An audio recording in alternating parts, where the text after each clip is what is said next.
Natuluyan ng i-trade ng Raptors si Pascal Siakam dito sa Indiana Pacers kapalit ni Bruce Brown, Jordan Nwora at 3 first round pick. Kasama din sa trade na yon ang New Orleans.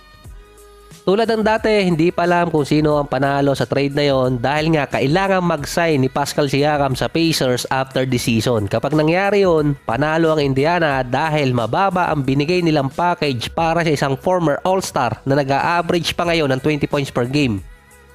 Yung isa pa, i-approve pa yun ng NBA na pwede merong madagdag pa sa package na yon. Naunahan ulit ang Dallas Mavericks sa isang All-Star. Wala rin naman kasi silang pamalit sa package na yon bukod dun sa binanggit ko noong nakaraang episode. Dito naman, after ng trade si Siakam, dito sa Indiana Pacers, ang Dallas ibinaling naman ang pagkakataon kay Wiggins.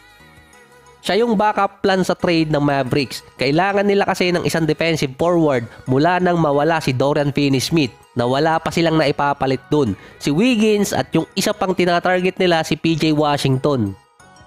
Noon pa kasi gusto talaga makuha ng Dallas si Wiggins dito sa Golden State. Ito yung bago siya pumirma ng kontrata. Ang dating gusto nilang ipalit doon si Tim Hardaway Jr. Mas maganda ngayon ang nilalaro ni Hardaway kontra kay Wiggins. Ngayon naman, kahit gusto nila itong si Wiggins na makuha sa Golden State, gusto rin nilang i-retain itong si Hardaway. Ang magagamit nga lang nila doon na trade package kung sakali si Grant Williams at itong si Richaun Holmes na may total agad silang dalawa na $24 million. Yung isa pang target ang Dallas si PJ Washington na nasa $16 million ang kontrata. So kailangan din nila magdagdag ng player doon. Pero yung value niya nakadepende kung ano yung average niya ngayon. Nasa 12 points, 5 rebounds at hindi rin ganong kataas sa defensive rating, hindi tulad ng dati. Pinabalak din na makuha ulit ng Dallas ito namang si Dorian Finney-Smith dahil nga kailangan talaga nila ng defensive player. Ang isang player naman na gustong lumipat ng team na ang preferred destination niya Miami Heat ay itong si Terry Rozier ng Hornets din. Meron naman siyang 24 points, 3 rebounds at 6 assists per game. Nasa 36% sa 3-point area itong si Rozier na merong pang natitirang $23 to $24 million per year sa loob ng 3 taon. Siya din ang second leading scorer ng Hornets behind LaMelo Ball. Sinabi din ni Rozier na fit siya sa sinasabing hit culture ng Miami, napapasok sa point of attack defender ng team at pasok din sa defensive style ni Coach Erik Spoelstra. Ang huling player na nagsabing gusto niyang pumunta ng Miami si Victor Oladipo, kaso nga lang noon inaabot siya ng injury. Si Terry Rozier nagkakaroon din naman ng mga injuries pero at least nasa prime pa siya. Hindi lang alam kung anong ibibigay ng Miami sa Hornets kung sakali mag-open up yung trade. Ang pinaka-ideal talagang ibigay doon ayon nga sa mga report si Kyle Lowry at ilang picks.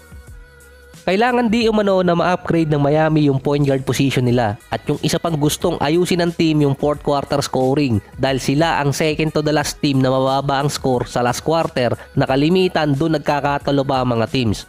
Ang Suns naman naghahanap na rin ng pwedeng i-add sa kanilang roster via trade. Ang nasa discussion ngayon napapakawalan nila si Grayson Allen at si Nasir Little.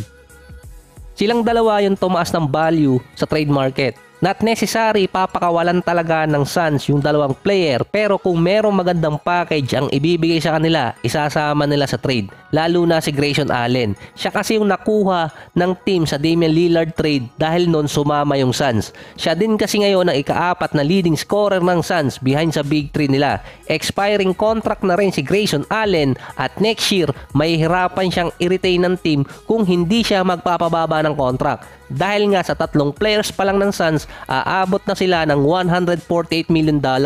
Buong salary cap na yon. Ang natitira na lang ngayon na bigger trade na pwede mangyari yung kay Zach LaVine na sa ngayon wala pa ring teams ang nagkakaroon talaga ng interest sa kanya dahil sa mataas na kontrata.